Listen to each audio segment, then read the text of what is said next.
Hello and welcome to the commerce at home. आज हम लोग पढ़ने वाले हैं एक्सेप्शंस। किसके exceptions? No consideration no contract. मतलब हमने अभी तक पढ़ा no consideration no contract last video में। अगर आपने नहीं पढ़ा है तो पहले वो पढ़ लीजिए। इसका मतलब थोड़ा सा मैं फिर से बताऊंगा और फिर आगे ले चलूँगा। कह रहा है मान लो x है और y है। एक्स ने वाई को गुड्स देने का वादा किया, वाई से पैसा लेना था उसको, कुछ पैसा, लेकिन वाई ने पैसा देने से इनकार कर दिया। तो बताइए क्या यहाँ कोई कॉन्ट्रैक्ट बनेगा? यहाँ पे कोई कॉन्ट्रैक्ट नहीं बनेगा। क्यों नहीं बनेगा? क्योंकि वाई कुछ नहीं दे रहा, बदले में एक्स गुड्स देने को तैयार है। तो बदले में जो कंसिडरेशन वाई से जाना चाहिए था वो नहीं गया। तो जहाँ कंसिडरेशन होगा नहीं होगा वहाँ कॉन्ट्रैक्ट नहीं होगा। ये तो जनरल रूल है। लेकिन कह रहा है उसका एक्सेप्शन, मतलब जहाँ पे कंसिडरेशन नहीं होगा वहाँ भी कॉन्ट्रैक्ट बनेगा। कौन कौन सी कंडीशन है वो हमें देखनी पड़ेगी। नो कंसिडरेशन नो कॉन्ट्रैक्ट पे एक बात और बताई थी मैंने कि इसको टेक्निकल लैंग्वेज में क्या बोलते हैं? एक्स नूडो पैक्टो, और नो कॉन्ट्रैक्ट को नॉन ओरिटर एक्शियो।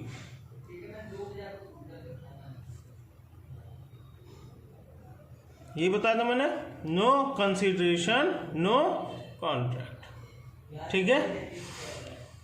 तो जहाँ पे कोई कंसिडरेशन नहीं दिया जा रहा वहाँ पे कॉन्ट्रैक्ट नहीं बनेगा।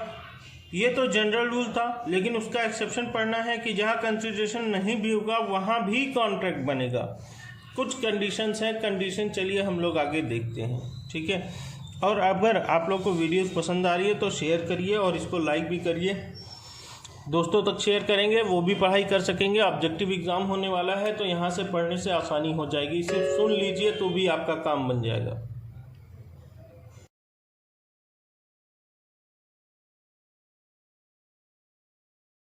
चलिए देखते हैं कंडीशन नंबर 1। कौन कौन से कंडीशन में ऐसा होता है? Promise made out of natural love and affection.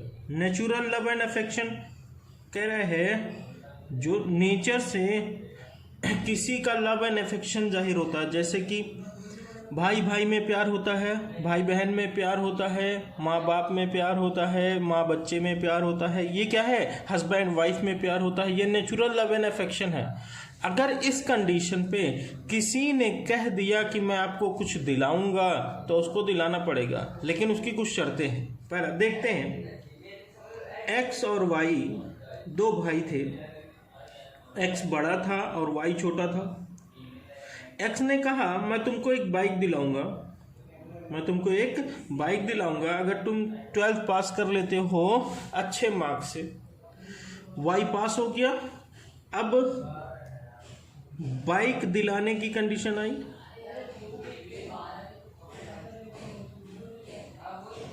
तो वाई ने कहा एक्स से कि मुझे बाइक चाहिए। अब तो एक्स ने देने से इनकार कर दिया।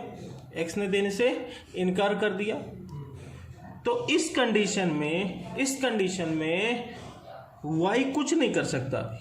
लेकिन अगर यही कंडीशन में थोड़ा सा बदलाव कर दिया जाए, एक्स ने वादा किया बाइक देने का अगर वाई 12th अच्छे नंबर से पास हो जाता है तो, और वाई चला गया कोर्ट, कचहरी चला गया और उसने डॉक्यूमेंट्स बनवाए, पेपर बनवा के लाके भाई को दिया, बोला साइन करिए, एग्रीमेंट तैयार करिए कि मैं अगर 12th पास आउट हो जाऊंगा तो आपको मुझे बाइक दिलानी पड़ेगी। बताइए इसमें एक्स को क्या मिल रहा है? पास होगा तो वाई अच्छे नंबर से फायदा है वाई को, लेकिन इसमें एक्स को कुछ मिल रहा है, एक्स को कुछ नहीं मिल रहा, सिर्फ खुशी मिल रही है। तो उसने क्या किया? ऐसा कंसिडरेशन है जो out of natural love and affection के बीच है। अब अगर ये डॉक्यूमेंट बनवा लिया था उसने तो एक्स को गाड़ी दिलवानी पड़ेगी। बात समझ में आ रही है? वो जाके कोर्ट में केस भी कर सकता है एक्स के ऊपर, वाई जाके केस भी कर सकता है एक्स के ऊपर। तो जरा बड़े भाई लोग ध्यान से रहिए और वादा करने से पहले सोच समझ के वादा करिए। एक एग्जाम्पल और लेते हैं।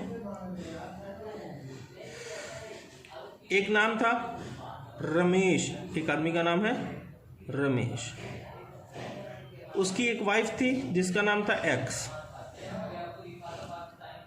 रमेश ने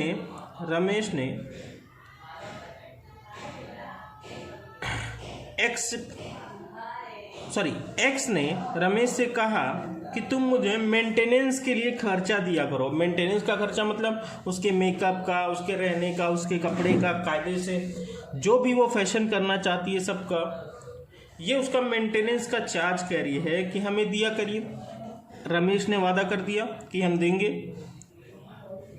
अब बताइए रमेश को क्या देना पड़ेगा जब उसका मेंटेनेंस का खर्चा आएगा? फिर वही बात आएगी कि क्या एक्स ने साइन करवाया था, डॉक्यूमेंट बनवाया था? अगर डॉक्यूमेंट बनवाया था तो रमेश को भरना पड़ेगा उसके मेंटेनेंस का चार्ज। अगर उसने कोई डॉक्यूमेंट नहीं बनवाया तो रमेश की कोई जिम्मेदारी वहीं बनती है उसको पैसा देने की। तो अगर शादी वगैरह करिए तो थोड़ा ध्यान से हैं, वादा करने से पहले थोड़ा सोच के। आगे चलते हैं। एक पॉइंट और है। पॉइंट क्या है? A promise made to compensate for voluntary service. मान लो एक आदमी है ए, एक आदमी है बी। बी पार्टी में गया हुआ था, उस पार्टी में बी का पर्स गिर जाता है। अच्छा, ए वो पर्स ढूंढता है और ढूंढ के लाके बी को दे देता है। ढूंढ के लाके बी को वो पर्स दे देता है और बी कहता है मैं तुम्हें 2000 रुपये दूंगा, मैं तुम्हें 2000 रुपये दूंगा। अब बताइए अगर बी देने से इनकार कर दे तो क्या वो पैसा रिकवर हो सकता है? बिल्कुल रिकवर हो सकता है। ए जो है बी के ऊपर केस कर सकता है क्योंकि बी ने वादा कर दिया था पैसा देने का। बी ने वादा कर दिया था पैसा देने का। अच्छा आगे चलते हैं। रिटन प्रॉमिस टू पे टाइम बार डेट। ये थोड़ा बढ़िया सा एग्जाम्पल है, समझिएगा। मान लो एक आदमी है एक्स, एक आदमी है वाई।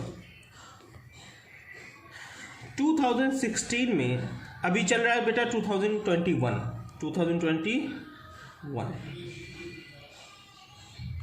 तो 2016 में एक्स ने एक सामान बेचा था वाई को,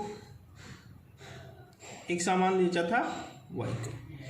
वाई पैसा दिए बिना भाग गया, वाई पैसा दिए बिना गायब हो गया। एक्स को मिल नहीं रहा था, एक्स ढूंढता रह गया, पाया नहीं। 3 साल बाद कोई भी बकाया अगर एक्स ने जाके कोर्ट में पुलिस स्टेशन पे वगैरह केस वगैरह कर दिया, कोर्ट में जाके केस कर दिया, तब तो वो टाइम बार्ड नहीं होगा। जब भी वाई मिलेगा उससे पैसा रिकवर किया जा सकता है। लेकिन अगर एक्स ने कोई केस नहीं किया, कोई जांच पड़ताल नहीं करी वाई के बारे में और 3 साल पूरा हो गया, 3 साल पूरा हो गया, तो वो बकाया बन जाता टाइम बार्ड। वो क्या बन जाता है? Time barred. 3 साल बाद एक्स के पास कोई अधिकार नहीं बचेगा कि वाई से पैसा वसूले। 3 साल बाद वाई जो है 2019 में एक्स को मिला, 2019 में एक्स को मिला और एक्स ने कहा लाओ पैसे दो, वाई देने से इनकार कर गया, वाई देने से इनकार कर गया। एक्स के पास कोई अधिकार नहीं है कि वो वाई से पैसा रिकवर कर सके क्योंकि वो डेब्ट क्या बन चुका है? टाइम बार्ड बन चुका है। लेकिन 2021 आया तो पता नहीं वाई के क्या मन में आया। वाई के मन में आया कि चलो यार एक्स को पैसा दे ही देते हैं, बेईमानी करके क्या मिलेगा। अब वाई ने वादा कर दिया। अब बताइए एक्स के पास फिर से अधिकार हो गया कि नहीं हो गया? बिल्कुल, वो जाके एग्रीमेंट बनवाएगा कि वाई हमको पैसा दे दे तो जैसे ही एग्रीमेंट पे वाई साइन करेगा अब फिर से ये डेटर बन जाएगा। किसका डेटर बन जाएगा? एक्स का डेटर बन जाएगा। तो ऐसा बकाया जो खत्म हो चुका है, लेकिन वाई ने फिर से वादा कर दिया, कि हम पैसा देंगे, तो वो फिर से टाइम बार्ड खत्म हो जाता है, फिर से वो डेटर बन जाएगा। ठीक है। अच्छा, अगर कोई आदमी, अगला पॉइंट है, अगर कोई आदमी किसी को गिफ्ट वगैरह देता है, मान लो एक आदमी है ए, उसने बी को गिफ्ट दिया एक घड़ी, उसका बर्थडे था, उसने ए ने बी को गिफ्ट दिया। बाद में उसको ये समझ में आया, अरे यार बी से तो हमको कुछ नहीं मिला, है। अब बताइए, क्या ये घड़ी वापस मांग सकता है? नहीं मांग सकता, वो घड़ी वापस नहीं ली जा सकती, क्योंकि उसने गिफ्ट एक्चुअली में दे दिया था। अच्छा, ये वादा करता सिर्फ कि जब ए है और बी है, ए ने कहा मैं तुमको अगले साल तुम्हारे बर्थडे पे एक वॉच गिफ्ट करूंगा। अब बताइए, ये फ्यूचर में कंसिडरेशन की बात कर रहा है कि मैं दूंगा, और जब बी का बर्थडे आया तो ए ने देने से इनकार कर दिया, तो क्या ये रिकवर कर सकता है इससे वॉच? नहीं रिकवर कर सकता, क्योंकि वो केस हमसे क्या कहता है, गिफ्ट एटसेट्रा, कुछ भी चीज़ हो जो अपनी मर्जी से दी जा रही हो, एक्चुअली में मेड हो जानी चाहिए, मतलब वो गिफ्ट दे चुकी होनी चाहिए। उसने अभी वादा ही किया था, तो ये रिकवर नहीं कर सकता, लेकिन इसने दे दिया तो अब ये वापस रिकवर नहीं कर सकता। ठीक है। अच्छा, इसमें आप इसके एग्जाम्पल में मत जाइए, ज़्यादा अच्छा है। आप बस इतना याद रखिए, no consideration is need, no consideration is necessary to create an agency,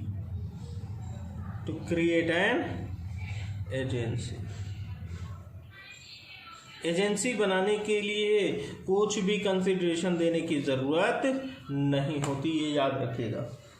वहाँ कॉन्ट्रैक्ट होता है। अगर कोई आदमी है, उसका एक एजेंट था सी, ए का एक एजेंट था सी, यह है प्रिंसिपल। एग्जाम्पल ले ही लीजिए भाई।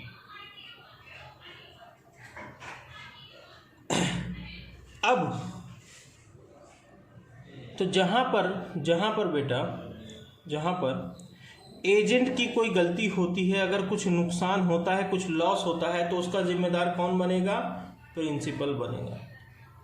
तो प्रिंसिपल यहाँ पे कुछ नहीं पा रहा, कुछ कंसिडरेशन नहीं मिल रहा, लेकिन फिर भी उसको भरपाई करनी पड़ेगी। इसलिए कहते हैं एजेंसी के रिलेटेड में कोई कंसिडरेशन मिलने की ज़रूरत नहीं है। ठीक है, ध्यान रखिएगा इन सब बातों को। और हम लोग आगे के चैप्टर में कॉन्ट्रैक्ट फुली हम लोग पढ़ेंगे। अगली वीडियो में हम देखेंगे क्या क्या बात करनी। ठीक है, इसको पढ़ते रहिए और लोगों तक शेयर करते रहिए, और नए लोग हैं तो चैनल को ज़रूर सब्सक्राइब कर लीजिए।